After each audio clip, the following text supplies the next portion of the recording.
Olá, a educação é a arma mais poderosa que pode se usar para mudar o mundo. Nelson Mandela.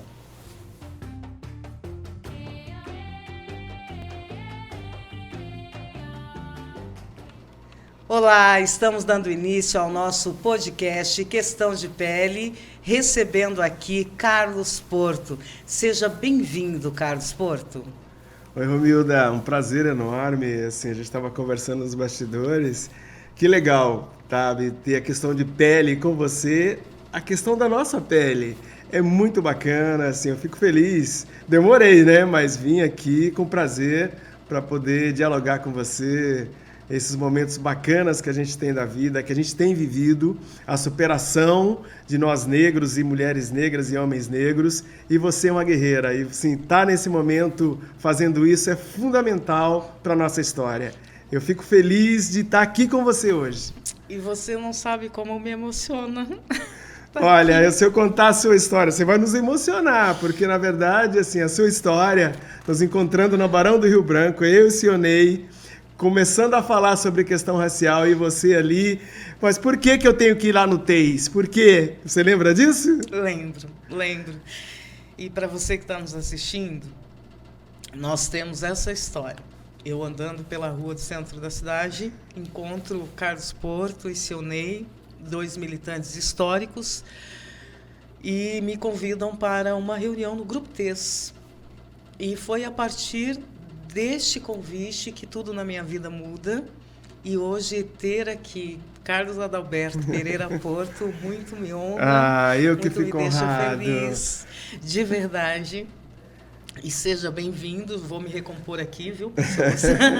Não, isso faz parte. Na verdade, assim, a gente se emocionar, Romilda, é a nossa história. Nós negros ficamos reprimidos por muito tempo. Né? Nós fomos reprimidos a todos os momentos, na nossa história, nas nossas famílias. Né? Nós não podemos usar o nosso cabelo pichain, nós não podemos usar as nossas estéticas todas, a nossa beleza negra. Os nossos conhecimentos foram todos banidos por muito tempo. E hoje, essa história acontece, você está aqui falando de questão de pele, é porque teve alguém lá atrás, teve muita gente que lutou, brigou, desde Zumbi dos Palmares, né, até os nossos atuais guerreiros de hoje e guerreiras, para que a gente pudesse ter espaços como esse. Então, a nossa história ela tem que ser contada permanentemente.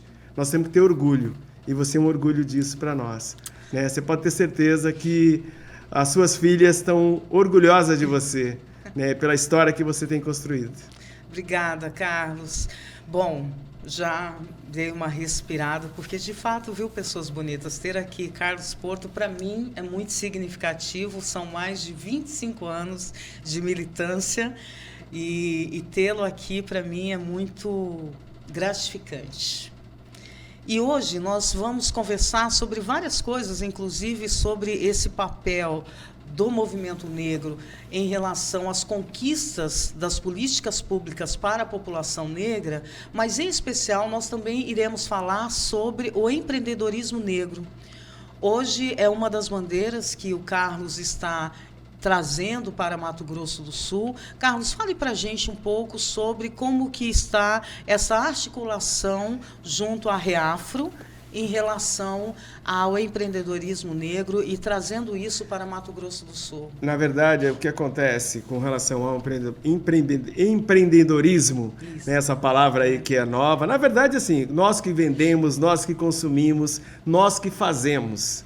Né? Hoje tem algumas instituições no Brasil que ensina muito as pessoas sair da timidez, né, Romilda? Porque, na verdade, assim, quantos negros fazem negócio? Quantas negras fazem seus negócios, desde da venda do seu salgadinho até a venda de um grande produto ou de uma empresa, de uma fábrica que ele tem lá, mas ele nunca se tocou que para o negócio dele fluir, ele tem que olhar para a cor da pele dele e dizer assim, quantos empregos negros eu estou gerando? O meu dinheiro está fazendo o que? Eu compro da onde? Esse dinheiro está gerando entre nós, negros, para que o racismo seja cada vez diminuído entre a população brasileira, né? Então, assim, a Reafro surge num momento importantíssimo da história do Brasil. Ela para dizer para os negros e negras que têm esse papel fundamental de compra e de venda, né, e dizer que aqueles que podem também crescer com isso, se inovar, é para isso que surge a Reafro. Né? Então, o movimento negro ele foi uma vertente fundamental para uma série de transformações no Brasil. Né? Desde a educação, das políticas públicas, para o negócio jurídico, social, econômico. E agora, na economia, surge uma associação brasileira para gerar, para dar consultoria, para criar esse movimento para que você que é empreendedor, você que tem um negócio no Novos Estados, na Nova Bahia, na Moreninha, e você é negro, você pode falar assim, eu quero vender para o meu público. O meu público é consumidor. Por que as grandes lojas, as grandes bandeiras, né, pode vender determinados produtos e eu não posso, né? Você pode, mas você tem que se organizar para isso, né? Para o seu produto ter qualidade quanto para você estar no mercado e ter disputa. Então nós que estamos, eu sou um organizador na área do empreendedorismo de organizar eventos literários, culturais, esportivos. Então a gente tem buscado isso, né? Nós lançamos agora um evento numa comunidade negra rural, né, quilombola, inclusive o nome do evento chama-se Quilombos, que é uma prova de bike. Não, para que a comunidade possa vender os seus produtos para aqueles que vão desfrutar do evento, né, e gerar renda para a própria comunidade. Então, assim, eu estou fazendo, agora você também pode fazer. Então, outros podem fazer. Então, surge nesse momento, o João Carlos, que é o grande articulador nacional da Reafro, ele está fazendo consultorias específicas para que... Tem um vídeo, inclusive, uma tutoria para você, 5 minutos que você pode aprender mais. Né? Então, para você parar e falar assim, por que eu não pensei nisso antes? Então, assim, é um momento muito importante da história do Brasil. E nós, no Mato Grosso do Sul, nós começamos, já estamos fazendo contato com alguns, em todas as áreas. Das áreas de escritórios, das áreas de fábrica, das áreas de pequenos comércios, nós vamos conversar para que isso... É algo extremamente tranquilo que você não vai fazer nenhum tipo de movimento a não ser ter um olhar para aquela população. Que bom, que bom. E aqui no Mato Grosso do Sul você está trazendo essa proposta e está agregando todas as pessoas de todas as áreas. De todas as áreas. As pessoas interessadas podem fazer contato comigo, né? Olha, eu sou um empreendedor, eu gostaria de saber como é que isso funciona e a gente vai estar... vai ter um momento que o João Carlos, junto com toda a diretoria da Reafro, nós vamos fazer um grande seminário no Mato Grosso do Sul. Vai ter esse momento para isso. Né? Então, a Reafro hoje ela já está prestando consultoria, tem um grande apoio de grandes empresas de São Paulo, né, empresas nacionais que já estão envolvidas, já tem a conta de movimento, né, já para isso, tem banco já surgindo com isso, então são várias coisas que vão surgir, que daqui a pouco vai ser grandioso, aí você vai falar assim, que bom que eu tenho a minha cara nisso, né? Então, assim, nós vamos nos enxergar, né, porque por muito tempo a gente conseguiu fazer que outras riquezas se acrescesse. Por que não nós não possamos fazer que nosso povo se acresça dessa riqueza, que o dinheiro também passe pela essa população? Carlos, e você, em que momento você se desperta para esta paixão pela militância? Assim, foi quando você veio para a capital que você olhou e falou, olha, isso aqui tem que se tornar diferente? Olha, Romilda, foi muito interessante essa sua pergunta, porque assim, eu sou nascido no interior, nascido na roça, né? Meus pais continuam lá, né? Seu Dimas e Dona Inês, né? E de uma família de 5 irmãos. E aí, quando eu venho para a capital, a gente vem para estudar, você sai do interior, né? Você vai procurar a vida melhor na cidade grande, né? A história da coisa, daquela coisa. Então, aí você... E aí, a gente, na escola... Você encontra jovens, né, com disposição de, e aí, o que nós vamos fazer? O racismo está dado. E aí você tem um despertar para isso. E aí foi quando surge o Grupo 3, em 1985, exatamente há 33 anos. Fazer 34. 34 né? Anos, então. E aí surge com Jaceguara Dantas, com Benhur Ferreira, com o professor Jorge Manhãs, em memória, com o Pedro...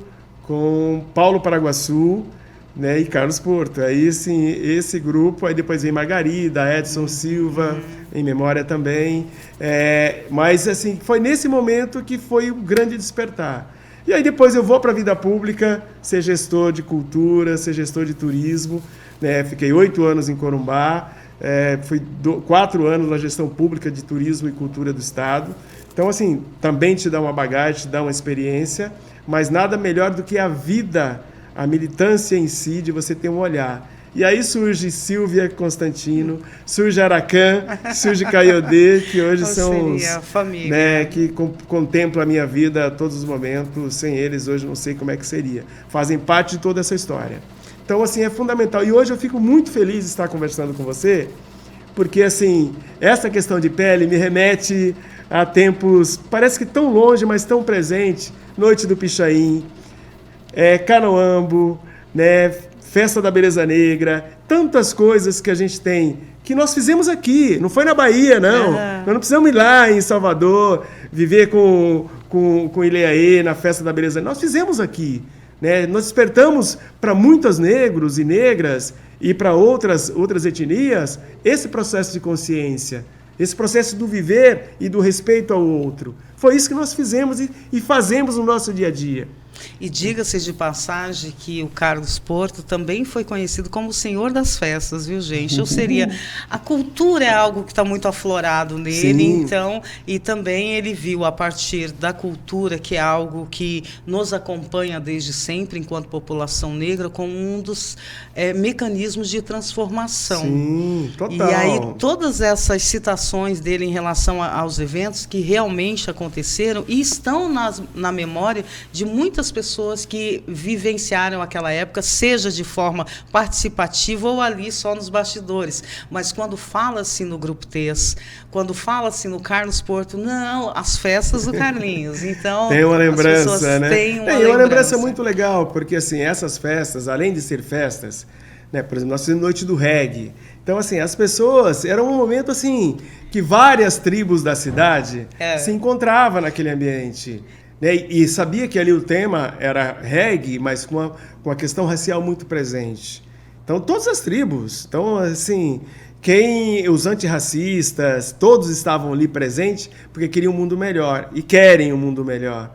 Né? Então, se isso não, por mais que nós avançamos, temos cotas, somos defensores de várias políticas públicas para que o Estado brasileiro, né, o Estado de Mato Grosso aplique isso, né, retrocesso em alguns momentos, por exemplo, algumas cidades avançou com relação ao 20 de novembro. Teria que ser feriado em todas as cidades brasileiras, porque nós somos maioria em todas as cidades brasileiras.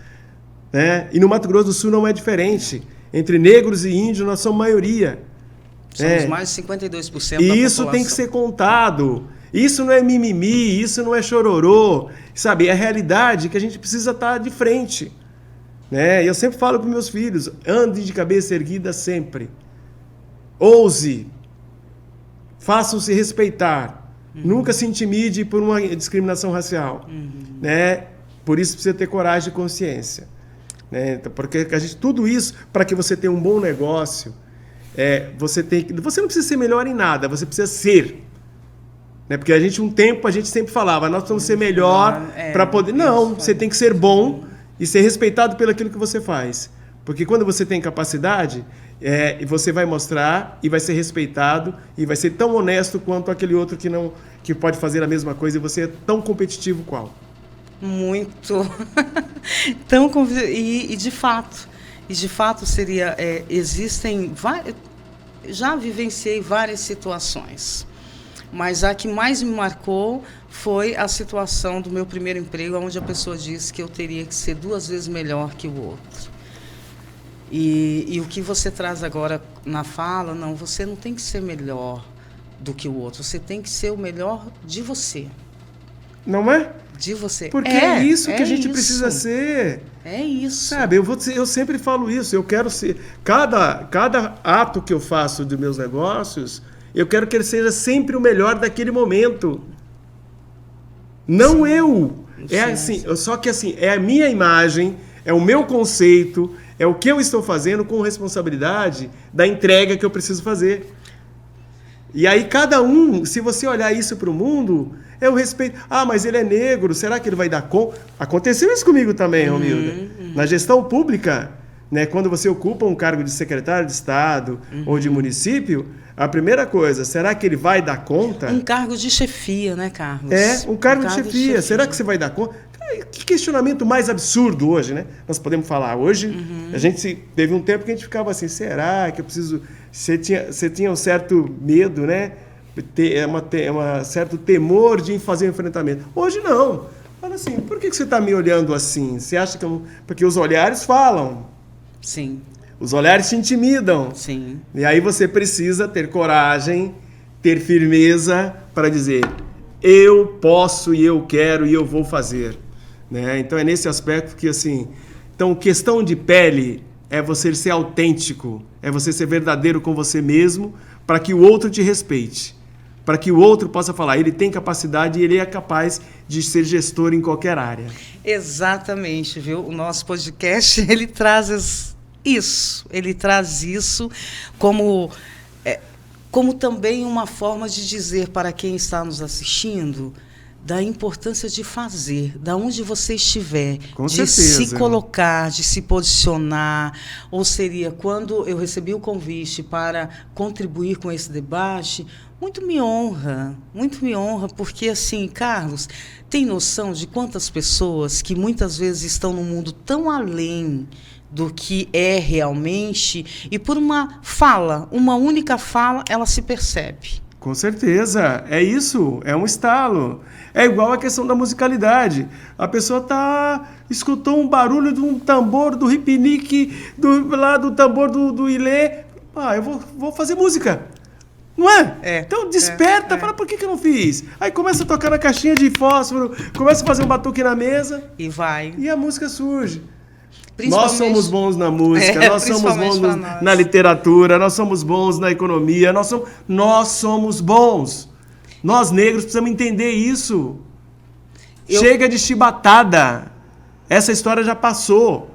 Né? Nós precisamos estar agora muito firme, olhando para frente um para o outro, dando a mão para o seu irmão negro e irmã negra.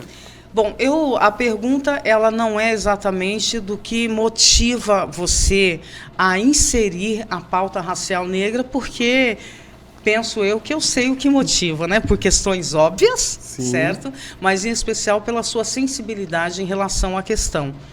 Porque nem sempre ser negro é se assumir negro, e nós sabemos disso. Infelizmente, Sim. temos vários exemplos disso.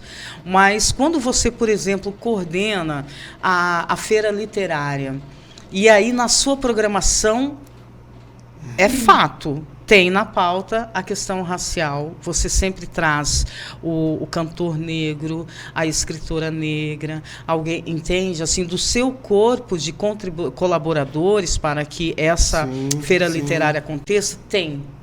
Olha, Romilda, eu sempre penso o seguinte, se o que você está fazendo, se não puder ser transformador, você não contribuiu para a sociedade ser melhor.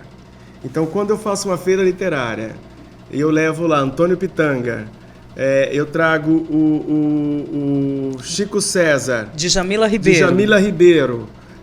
Eu trago o Gog. Então, assim, eu estou trazendo pessoas de referências, não para o Carlos, é para que a feira literária, aquele ambiente do debate sobre literatura, e aí a nossa curadora, que é a Maria Adélia Menegas, que é uma mulher branca, que tenha sensibilidade, que tenha compreensão da importância disso, eu não estou pedindo para ela.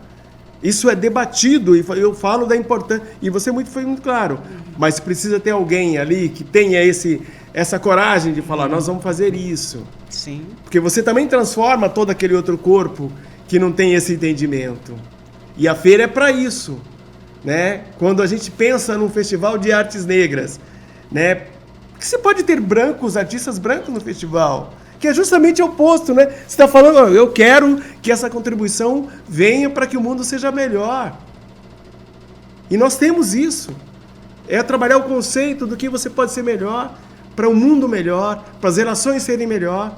Então esse é o objetivo. Eu fico, porque eu acompanho não só a feira literária, mas também os outros eventos, e isso é muito nítido. Que bom seria se parte dos nossos produtores culturais tivesse essa sensibilidade. E para você que está aí nos assistindo, se perguntar o porquê desta conotação de ter o profissional negro dentro desses espaços, dar visibilidade a isso. É exatamente por sermos em maior número da população afrodescendente, Sim. por sermos capazes, por não termos essa visibilidade, ou seria, dos diversos festivais que acontecem, muito poucos não tem você recorte. vê. Não tem um recorte racial. Não tem. E isso é muito sério. E esse não é um debate pequeno, não. É um grande debate que precisa ser feito. Os editais públicos, inclusive, têm que começar a fazer esse recorte racial. Sim. É um debate que nós vamos fazer. Não pode ser, tem R$1 milhão para ser distribuído para os editais. Mas e aí? Se eu quero fazer um determinado projeto voltado para algumas etnias, índio, negro, cigano, como é que é isso? Eu vou ter que disputar igualzinho aos outros? E isso é muito injusto, porque estamos falando da maior parcela de população dessa sociedade, que tem uma diversidade muito grande culturalmente, e que a cultura, ela perpassa pelo berço e isso, na verdade, africano, né? Isso, na verdade, é o seguinte, é o Estado fazendo verdadeiras políticas públicas. Não é pedinte, não. Sim, nós não estamos de pires na mão. Sim. É o Estado olhando, eu estou olhando para o todo da população que está aqui no meu Estado. Né? E eu tenho que repartir em igualdade isso. Mas o Estado ele tem que ser unitário. Tudo bem, mas ele pode fazer isso de forma unitária porque você tem uma população que precisa. Você não precisa discriminar o outro para beneficiar alguém. Porque nós já fomos discriminados há muito tempo. E continuamos. Né? Então, assim, buscar isso tem que fazer parte.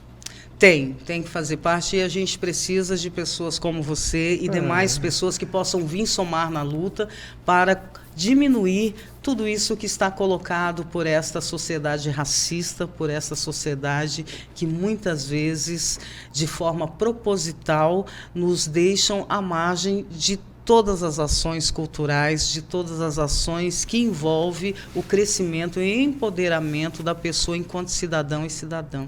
É um desafio permanente, Romilda.